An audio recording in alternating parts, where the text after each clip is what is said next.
ஈரானுடைய விமானப்படைக்கு வந்து உதவி செய்யும் விதமாக பாகிஸ்தானுடைய விமானம் போச்சு அப்படிங்கிற மாதிரியான ஒரு ஃபோட்டோ வந்து ஒன்று பார்த்தோம். ஸோ வேறு நாட்டிலலாம் பிரச்சனை நடந்துச்சு அப்படின்னா தலையிடணும் அப்படிங்கிற அளவுக்கு வந்து ரொம்ப அவேராக இருக்கக்கூடிய பாகிஸ்தானுடைய இஸ்லாமாபாத் அரசாங்கம் இப்போ வந்து அவங்க நாட்டில் நடக்கக்கூடிய ஒரு மிக முக்கியமான ஒரு பிரச்சனையை வந்து எப்போவுமே பேசுனது கிடையாது.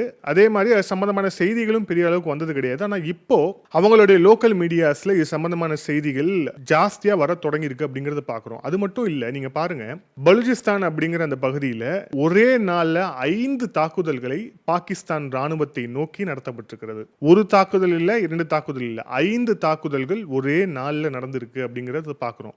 அது எங்கே அப்படின்னா பலுச்சிஸ்தான் மாகாணத்தில் இருக்கக்கூடிய ஜமுரான் அப்புறம் வந்து பஞ்ச்கர் அப்படிங்கிற 2 பகுதியில் நடந்துட்டு இருக்கக்கூடிய மிக முக்கியமான ஒரு தாக்குதல் சம்பவம்.